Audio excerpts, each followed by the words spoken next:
Olá, boa tarde a todos. Agora sim funcionando, desculpem esse primeiro erro. Boa tarde a todos, meu nome é Luiz Fernando Rocha e a gente está começando mais um programa semanal de mercado, um bate-papo, um overview sobre o que aconteceu na semana.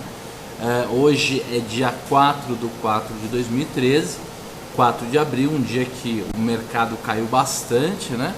E vocês são todos muito bem-vindos para fazerem as perguntas que quiserem, comentários, participarem com qualquer tipo de intervenção que vocês se sintam confortáveis em fazer.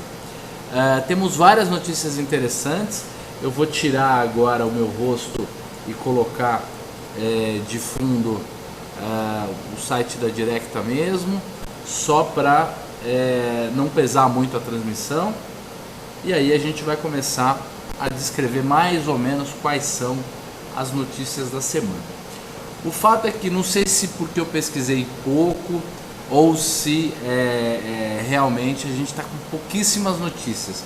Para vocês terem uma ideia, de mercado a gente tem bastante coisa, até de Ásia alguma coisa, de Brasil sempre tem, infelizmente as notícias são as mesmas e quase sempre na mesma direção, mas para Estados Unidos eu praticamente não achei nada, nenhuma notícia muito importante não. Alguns dados lá saíram ruins, né? Mas eu não achei muita coisa não. Legal, gente. O que a gente tem então de interessante para a semana? De Brasil, em linha com aquilo que a gente já vem falando desde fevereiro, tivemos e provavelmente teremos no IPCA uma deflação, ou pelo menos uma inflação quase zerada em março. Alguém pode dizer, opa, notícia boa, né? Que bom, até que enfim alguma notícia boa. Não, gente. Essa notícia é antiga, a gente já tinha essa expectativa de deflação para o IPCA em março desde fevereiro. Na verdade, isso é só uma correção de um excesso que aconteceu aí em janeiro e fevereiro, no final do ano, por conta de aumento de preço de alimento e commodities, esse tipo de coisa. Então essa deflação ela é natural e não nos tira da nossa direção, que em termos econômicos ainda é relativamente pessimista. De Brasil a gente tem também o governo alterando as alíquotas de IOF para quem for investir em infraestrutura, então mudando várias tarifas, tarifa de importação, tarifa de IOF para maquinário e para infraestrutura, para investimento. Muito bem, se você lê qualquer revista de economia ou qualquer reportagem sobre economia, você vai perceber que o grande problema do Brasil realmente é excesso de gasto público e privado e falta de investimento. O problema é que na hora que você, governo, resolve fazer uma política econômica na área microeconômica e não macroeconômica, mudando tarifas, facilitando a vida de alguns setores, complicando a vida de outros setores, ao invés de você ajudar a economia como um todo no longo prazo, o que você faz é um voo de galinha, quer dizer, uma pequena melhora de um determinado setor de curto prazo, mas você cria um ambiente de insegurança. É isso que você faz. Porque ao mesmo tempo que você dá um benefício numa alíquota aqui, você pode tirar esse benefício daqui 2 ou 3 meses. Então não há nenhum incentivo, nenhuma segurança de longo prazo em fazer investimentos reais, investimentos de maturação longa, porque se sabe que ao mesmo tempo que o governo diminui o imposto aqui, ele aumenta do outro lado. E todas as vezes que há uma ingerência, há uma mudança através de canetada, de alíquota, de política de impostos e esse tipo de coisa, o que você tem é algumas pessoas favorecidas e um monte de gente não favorecido. Por exemplo, você é um cara que produz maquinário para infraestrutura, você é Por exemplo, a Fischer, que é uma empresa brasileira, principalmente na área de alimentação, que nos últimos anos comprou um estaleiro no Brasil e resolveu fazer navio e fazer maquinário de infraestrutura para petróleo e gás e área de energia. Por quê? Porque o governo estava incentivando nos últimos, 8 anos toda a indústria de navio, de estaleiro ser feita no Brasil. O que acontece? O governo vem, por perceber que as indústrias brasileiras não vão dar conta de entregar as coisas que a Petrobras precisa no prazo e na qualidade que a Petrobras precisa, ela simplesmente muda a regra. Então, por mais que um monte de gente se favoreça comprando máquinas importadas mais barato, infraestrutura importada mais barato, você tem que perceber que o cara que investiu em indústria de infraestrutura, de maquinário, vai perder dinheiro e não vai mais investir, né? Um exemplo muito claro, em 1994 houve um plano real, houve uma mudança da alíquota para importação de ácidos graxos e óleos e tudo mais, e isso quebrou um monte de indústria, por exemplo a indústria do meu pai. Meu pai tinha uma indústria em 94 que por conta de uma mudança de imposto houve uma quebra, né? E isso acontece a todo momento. Então não é bom para a economia de jeito nenhum que o governo fique mexendo nos setores, tirando e colocando benefícios. Isso é péssimo. Mas de qualquer maneira vamos continuar com a nossa conversa, que foi mais para dar um exemplo de que isso é muito mais para inglês ver do que de fato são medidas de longo prazo que vão favorecer o Brasil. Se alguém quiser ter uma ideia de qual é a situação brasileira, por que os preços são tão caros, e quiser entender um pouco mais da economia brasileira, eu vou sugerir a leitura de um artigo. E por incrível que pareça, esse artigo não está na Exame, não está no Valor Econômico, também não está numa revista semanal, está na Super Interessante. A Super Interessante desse mês, eu sou assinante, sou fã da Super Interessante, é a melhor reportagem sobre economia brasileira para não economistas que eu já li. Deve ter umas 8 ou 9 páginas, está muito, muito bem escrita, vale a pena comprar e ler. Depois disso, então explica lá por que a gente não investe, a parte de impostos, uma série de coisas.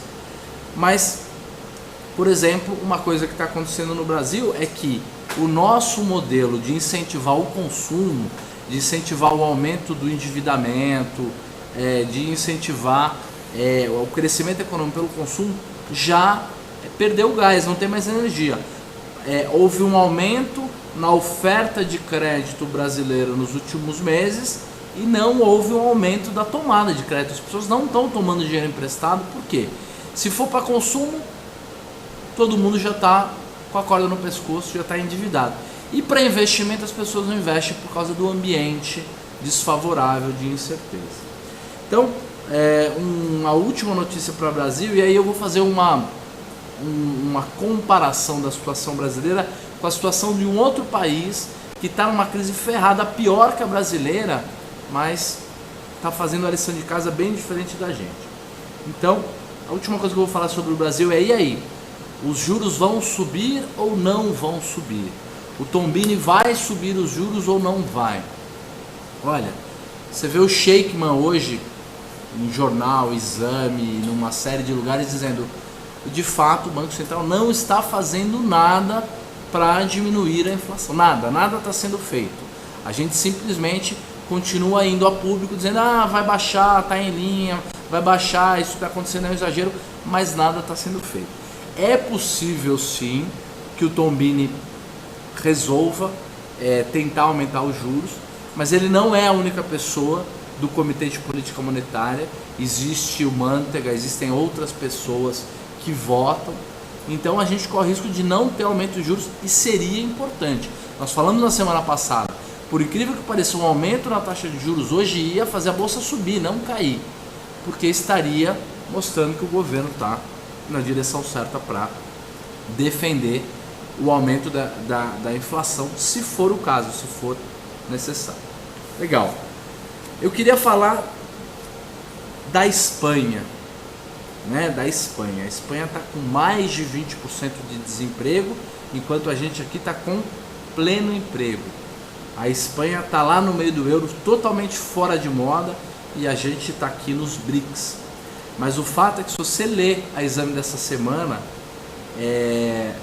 está mostrando claramente que a Espanha está fazendo a lição de casa.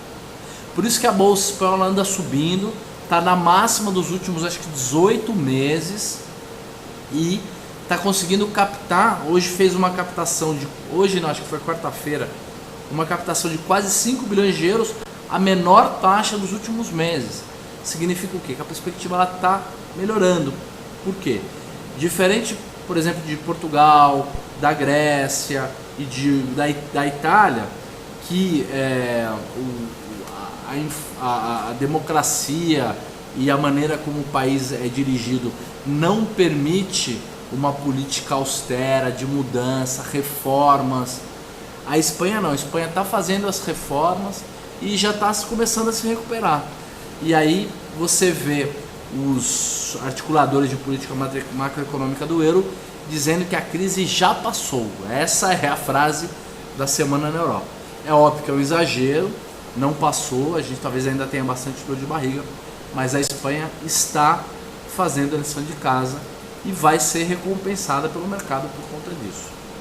Infelizmente, quem não entende um pouco de economia acha que fazer aquilo que o mercado pede é baixar as calças, perder a autonomia, ferrar a população, mas o fato é que não é, né? Um pouco de política de estabilização, coisas previsíveis ajudam muito a economia como um todo. O que mais que a gente tem de notícia na Europa? O FMI decidiu colocar 1 bilhão lá de euros no Chipre. O pacote total do acordo foi 9 bilhões de euros. Está dividido aí entre a população, o governo do Chipre e o euro, né?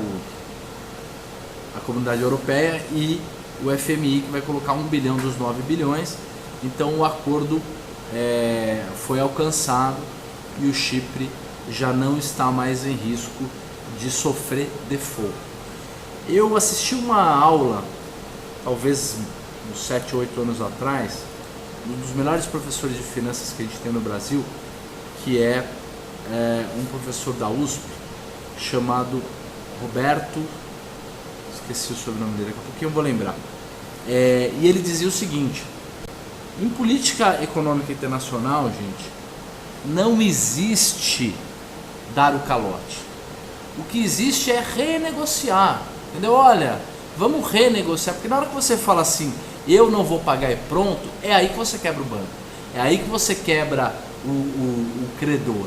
Na hora que você simplesmente renegocia, muda prazo, muda taxa e tudo isso, é sempre uma espécie de calote, mas as coisas entram nos eixos e voltam a funcionar de maneira relativamente normal.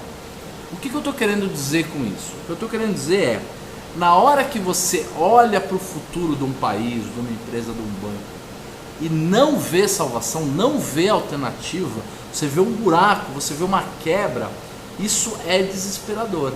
É aí que as pessoas sorteiam a empresa, vendem a moeda do país e fazem uma série de coisas, porque tudo indica que aquilo vai acabar muito mal.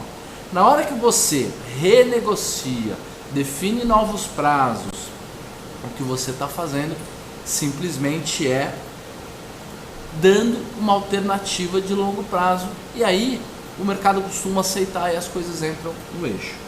Roberto Securato, desculpa gente, Securato, professor super famoso. Você teve aula com ele, Bruno? O Bruno está ouvindo aqui, está com o fone de ouvido. Legal. Então, inclusive, se vocês quiserem, os livros, tem livros importantes do Securato aí, se alguém quiser comprar, vale a pena. Que mais que a gente tem? O desemprego na Espanha melhorou no último mês.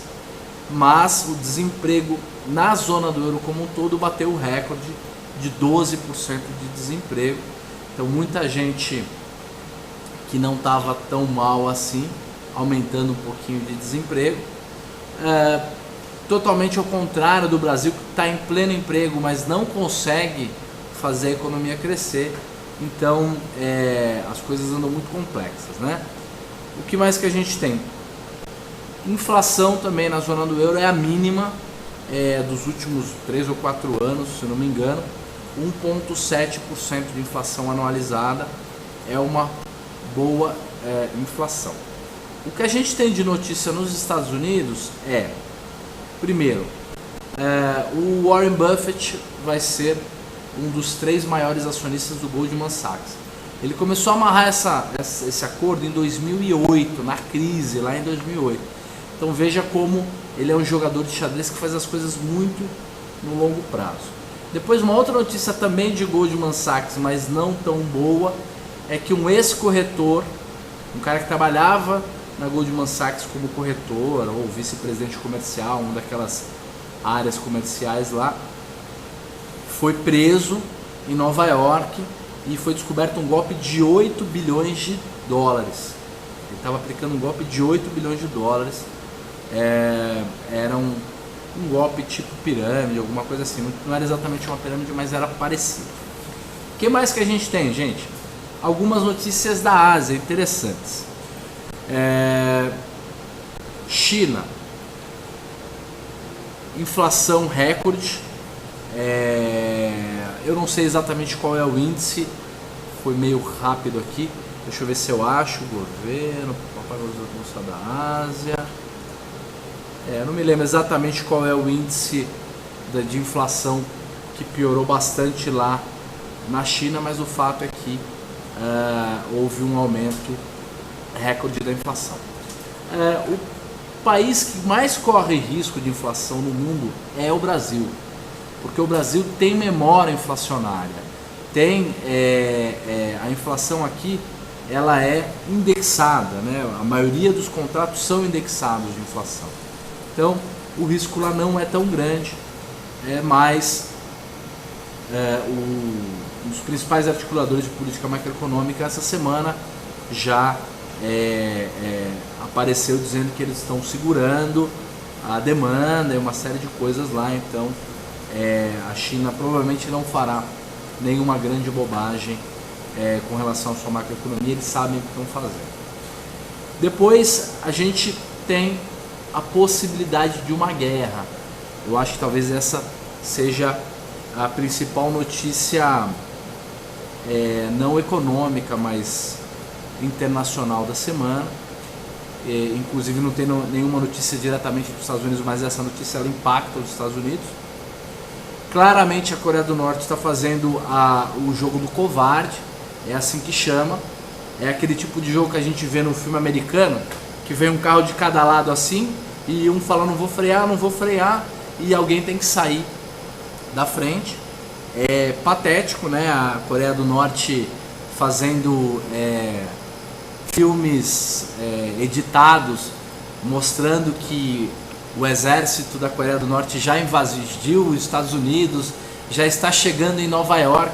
Então o povo da Coreia do Norte acha que a Coreia do Norte já invadiu os Estados Unidos e já está próximo à grande vitória lá e tudo mais.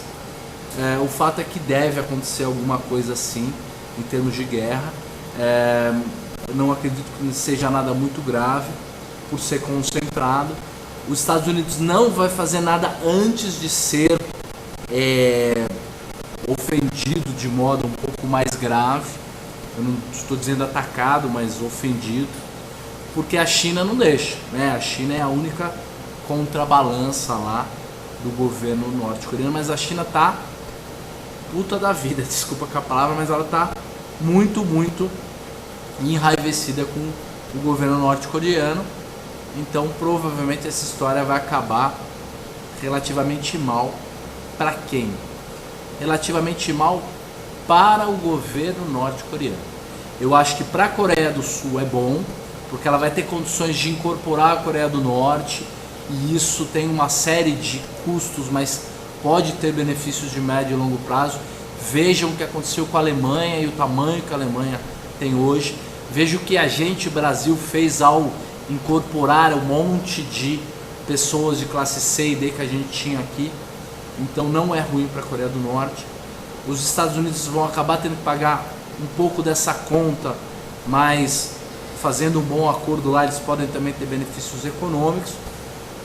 A população norte-coreana, então, nem se fale, serão os mais beneficiados, porque vão sair de um país que está no século XVIII e entrar no país que mais se desenvolveu nos últimos 30 anos, um país incrível que é a Coreia. E a última notícia, então... legal. E aí, vai ter guerra. Qual é a consequência de guerra para a Bolsa? Se você ler todos os livros sobre crises econômicas, crashes, variações, ciclos econômicos, o que se diz por aí é que guerra é igual a alta na Bolsa. As pessoas acreditam que a Bolsa sobe, porque ela subiu em todas as últimas vezes que houve guerra, houve perspectiva de guerra. Aconteceu em 91 com o Kuwait, aconteceu com o Iraque, aconteceu em vários outros períodos do passado, inclusive a Primeira Guerra Mundial e tudo mais. Eu não sei se isso vai se repetir, porque as coisas mudam, mas não é nada muito ruim para a nossa economia mundial a gente ter algum tipo de combate lá na Coreia do Norte, até porque não deve ser nada muito...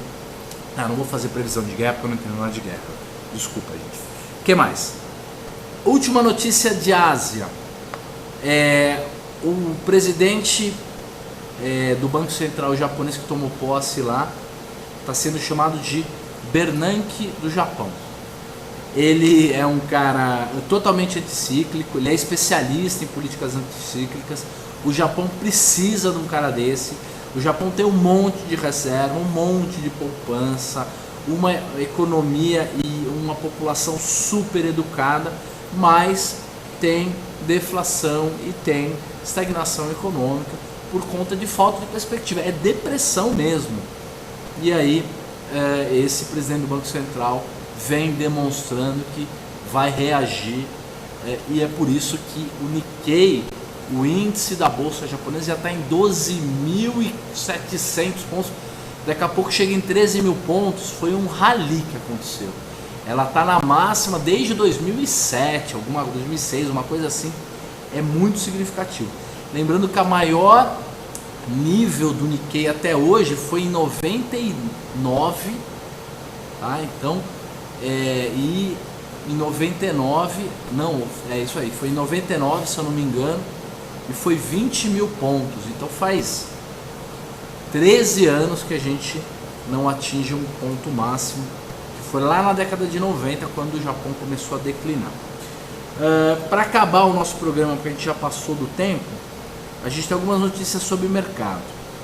Primeiro, o Ibovespa perdeu a mínima dos últimos meses, aí desde o meio do ano passado. Então, se isso se confirmar em termos gráficos, para quem acompanha e gosta de gráfico, é pivô de baixa, não é TG? Aí ó, TG tá dando ok aqui. Então, índice Ibovespa fazendo pivô de baixa e os gringos vendidos em 40 mil contratos de índice. Então não é à toa, né, gente? Segundo a notícia, várias empresas tentando ofertas públicas. O BB, uma empresa do Banco do Brasil que é Brasil Prev, Positivo Educacional, várias notícias aí de empresas querendo fazer IPO. Não sei se elas vão conseguir, mas o interessante é que o nosso mercado de capitais tem um pouco mais de maturidade do que tinha algum tempo atrás. Algumas empresas ainda conseguem fazer ofertas públicas, principalmente se forem empresas que têm boa geração de caixa, bem administradas e tal. Então existe a tal das duas bolsas no Brasil.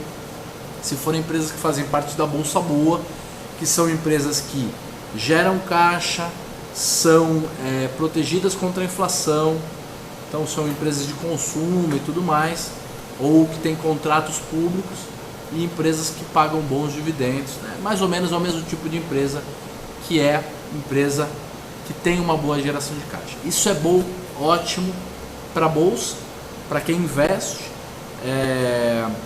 novas empresas é bom.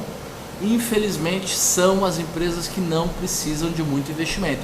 São empresas já maduras, que já geram caixa. As empresas que precisam de investimento de longo prazo são essas que estão sofrendo e vão continuar sofrendo porque há uma paralisação nos investimentos diretos no Brasil. Perda da mínima, eu acho que era mais ou menos isso que a gente tinha de notícias econômicas para a semana. Gente, eu acredito que era mais ou menos isso. Percebam que a gente vem alinhando as ideias nos últimos meses. Então, notícias do Japão que a gente vem acompanhando lá de trás, a gente está vendo o resultado é alta. Notícias da Europa, notícias dos Estados Unidos, da Ásia, que é importante para ir a gente criando um mapa econômico mundial na nossa cabeça, entendendo as curvas de longo prazo, porque é isso que faz a gente ganhar dinheiro na bolsa. Entender os movimentos de longo prazo, saber para que lado as coisas estão e, óbvio, usar stop, ter uma boa estratégia e tudo mais. Então, espero que cada dia mais vocês estejam entendendo as direções das curvas, não necessariamente do mercado, mas da inflação, dos juros e tudo isso, e consequentemente da bolsa. Tá bom? 3 minutinhos a gente volta para falar de opções avançado. Vamos ver como é que estão as nossas estratégias de ratio. Com essa queda do mercado, provavelmente elas não devem ter gerado lucro, mas também não geraram prejuízo, e isso é muito bom. Talvez tenhamos oportunidade até de montar novas estratégias. Gente, muito obrigado pela presença de vocês. Daqui 3 minutinhos, programa de opções avançado. Quem não tiver a fim de assistir o programa, porque acha muito complexo, na segunda-feira a gente começa tudo de novo. Então, muito obrigado, um abraço até para todo mundo e até semana que vem.